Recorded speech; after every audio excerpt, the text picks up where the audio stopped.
এই নিন স্যার, একদম ফ্রেশ মাল এনেছি, মার্কেটে নতুন এসছে। আরে কি ব্যাপার, আজকাল দেখছি তুই খুব ভালো কাজ করছিস। থ্যাংক ইউ স্যার, এনজয় করুন। আরে তুই কোথায় যাচ্ছিস? তুই এসে বস না এখানে।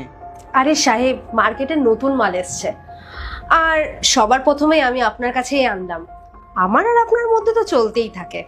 আজকে আপনি ওর সাথে এনজয় করে নিন, আমি আর কোথায় পালিয়ে যাচ্ছি, আমি তো এখানেই আছি।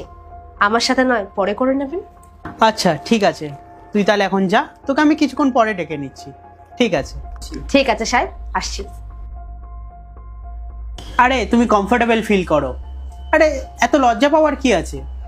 যখন তুমি এখানে কাজ করতে এসেছো, লজ্জা পাওয়ার দরকার নেই। মুখ থেকে না ওড়নাটা সরিয়ে ফেলো।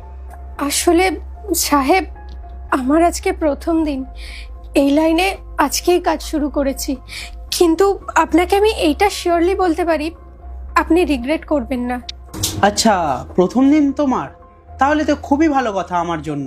আর একটা কথা বলো, যতক্ষণ না তোমার মুখ থেকে এই ওড়নাটা সরাবে ততক্ষণ আমাদের মধ্যে কিভাবে হবে? আরে খুলে ফেলো ওড়নাটা। আচ্ছা ঠিক আছে, আমি তোমাকে কমফোর্টেবল ফিল করছি। আচ্ছা, তোমার নাম কি? আমার নাম মুস্কান। আচ্ছা মুস্কান, নামটা তো খুবই সুন্দর। আচ্ছা বলো, কোথায় থাকো তুমি? আমি আমি কলকাতায় থাকি। আচ্ছা, তুমি কলকাতায় থাকো? তাহলে তুমি এই কাজে কিভাবে যুক্ত হলে? আসলে আমি তো গরিব ফ্যামিলির মেয়ে, জানেনই তো, টাকা পয়সার খুব অভাব। টাকা পয়সার জন্য এই লাইনে এসেছি। আসলে আজকে তো প্রথম দিন, আমি তো সেভাবে কিছুই জানি না, কিছু বুঝিও না, কিন্তু আপনাকে দেখে মনে হচ্ছে আপনার অনেক এক্সপিরিয়েন্স আছে, আপনি অনেক কিছু জানেন, তাই না? হ্যাঁ, এক্সপিরিয়েন্স তো আমার অনেক আছে। কখনো কখনো 10 দিন 15 দিন পর পর, বা কখনো কখনো 1 থেকে 2 দিন পর পর, মানে যখন যেরকমভাবে মুড হয়ে যায়। আমি না এইরকমভাবে সবসময় মেয়েদেরকে ডাকতেই থাকি। আচ্ছা তুমি ওই মেয়েটাকেই দেখে নাও না, যে মেয়েটা কিছুক্ষণ আগে এসেছিল। ওই মেয়েটাকে না আমি 1.5 বছর আগে পেয়েছিলাম।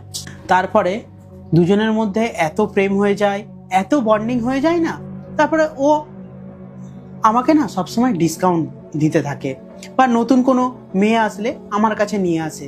এই যেমন ধরো তুমি আজকের নতুন এসেছো, ও তোমাকে আমার কাছে যেরকম পাঠিয়ে দিয়েছে। আর তোমার তো প্রথম দিন, তুমি কোনো এই বিষয় নিয়ে টেনশন করো না। তুমি একটু কমফোর্টেবল হয়ে যাও আর একটু ফ্রেন্ডলি হয়ে যাও, দেখবে তারপরে খুব মজা আসবে এই কাজে। আচ্ছা, এরকম হলে তো আপনি তার মানে অনেক মেয়ের সাথেই ফিজিক্যাল হয়েছেন, তাই তো? হ্যাঁ তা তো। পার্ট 2 দেখতে সাবস্ক্রাইব করুন SJ সোনি ব্লগ 2M।